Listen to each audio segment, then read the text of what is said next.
Assalamualaikum warahmatullahi wabarakatuh. Halo M dan M Official. Cina, virus corona dan pasukan gajah. Dunia tiba-tiba mencekam dalam waktu sekejap, bukan dengan perang nuklirnya, tapi munculnya sebuah virus, sebuah makhluk Allah yang super fleksibel. Namanya virus corona. Virus komposisinya sangat sederhana yang bahkan tidak cukup mampu untuk berkembang biak sendiri. Apapun itu struktur pembentuknya, yang jelas virus memiliki ukuran mikroskopis. Paling kecilnya hanya berdiameter 20 nanometer dengan 1 nanometer sama dengan 1 meter dikali 10 pangkat minus 9. Lebih kecil daripada bakteri. Tapi ternyata si kecil ini yang menggemparkan Cina sekarang. Ia menyerang Wuhan, satu kota di tengah negara adidaya yang beberapa tahun terakhir ini menindas Muslim Uighur. Cina tercatat menahan jutaan umat Muslim di kampung konsentrasi dan melarang berbagai praktek syariat Islam di tempat-tempat umum. Karena melarang sholat, puasa, berjenggot, berhijab, bahkan melarang pula penggunaan nama Islami seperti Muhammad. Kini setelah menyebarnya virus hanya dalam waktu 2 bulan, pemerintah Cina kelimpungan. Mereka sibuk mengisolasi, bahkan antri menuju rumah sakit. Mayoritas warga wilayah ini terinfeksi, bahkan puluhan diantaranya tewas. Rumah sakit seketika membludak. Tenaga medis telah frustasi oleh jam kerja yang tidak berhenti. Jumlah korban bahkan diperkirakan akan terus berjatuhan. Tidak cukup di situ, pemerintah terpaksa menghentikan semua penerbangan keluar dan masuk kota. Transportasi dan perdagangan disegel. Menurut beberapa laporan, masyarakat kecewa dengan penanganan pemerintah yang lambat sejak bulan lalu. Alhasil, selain krisis kesehatan, Cina juga akan mengalami krisis sosial dan ekonomi. Cina dan Fir'aun. Salah satu negara yang ditengarai akan menyalip Amerika Serikat saat ini adalah Cina. Pengaruh Cina di seluruh dunia saat ini pelan-pelan dicemaskan menggeser Amerika Serikat, baik dalam bidang ekonomi, teknologi, dan ilmu pengetahuan, serta kemampuan militernya.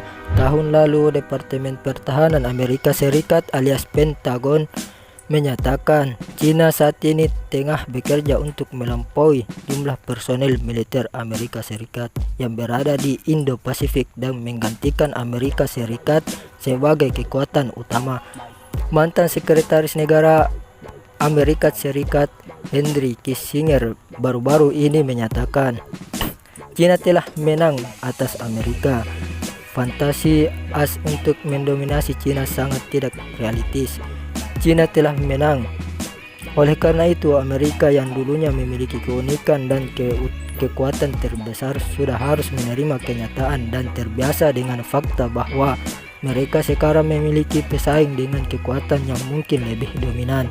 Persaingan itu abadi, kata Henry Kissinger. Berbagai perusahaan milik negara Cina mengoperasikan setidaknya 29 pelabuhan di 15 negara, bahkan melalui kekuatan lunak soft power. Cina bahkan mempengaruhi dunia Arab dan Timur Tengah.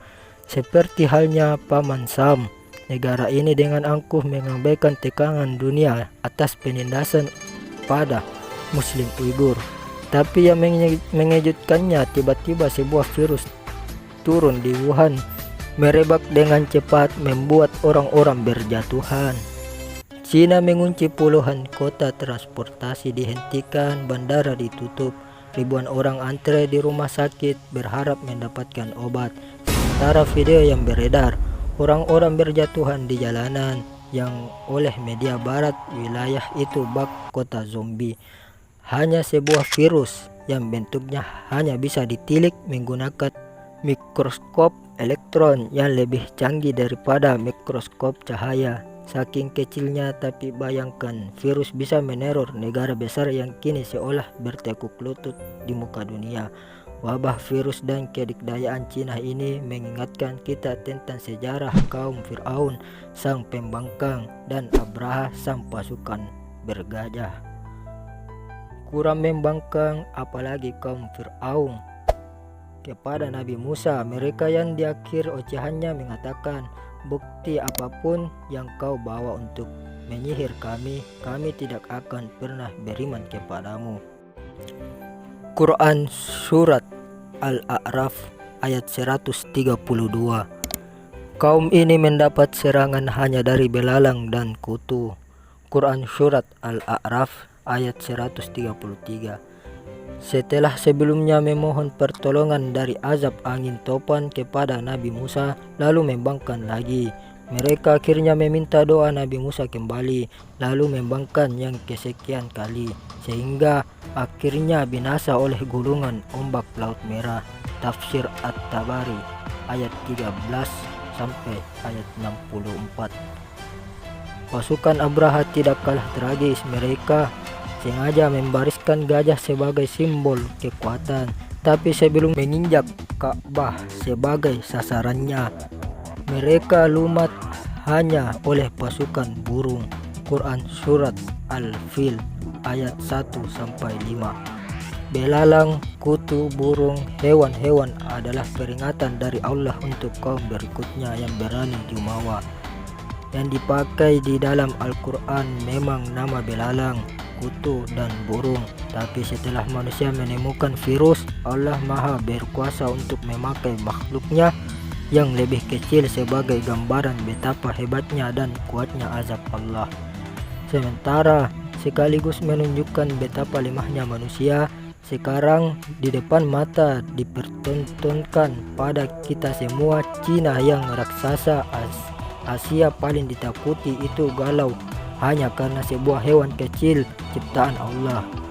Mungkin ini pelajaran bagi manusia bahwa kita perlu bukti, bahkan makhluk kecil pun menjadikan kita percaya bahwa azab itu ada. Jadi tak ada lagi alasan meremehkan Allah dan merasa aman dari bala tentaranya.